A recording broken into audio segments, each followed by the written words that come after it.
Bermula sakit hati dimarahi beli rokok, motif anak bunuh ibu kandung di Medan.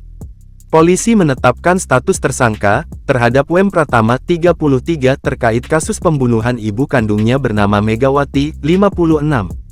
Menurut Kapolrestabes Medan, Kombes Pol Teddy John Sahala Marbun, kasus pembunuhan itu terjadi di Jalan Tuba 3, Kecamatan Medan Denai, pada Senin, tanggal 1 April tahun 2024. Ia mengatakan, siang itu korban baru saja tiba di rumahnya dan bertemu dengan pelaku. Waktu itu, korban menegur pelaku lantaran sedang merokok.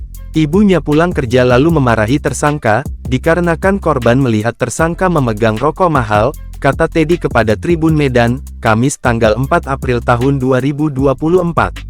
Katanya, usai memarahi anaknya kemudian korban pergi menuju ke arah dapur dan disusul oleh pelaku dari arah belakang. Lalu, pelaku langsung memarahi korban dan memukulnya secara bertubi-tubi hingga ibunya ini terjatuh di lantai. Selanjutnya tersangka langsung memukul korban dengan kedua tangan dan kemudian korban jatuh sempoyongan, sambungnya. Teddy menyampaikan, setelah dianiaya korban mengalami luka di bagian wajahnya. Kemudian, pelaku ini semakin kesetanan dan mengambil pisau cutter. Lalu, ia mengorek tanah yang berbeda tepat di belakang rumahnya dan mengubur korban di sana. Atas perbuatannya, pelaku dijerat dengan pasal 340 Jo 338 dengan ancaman penjara seumur hidup.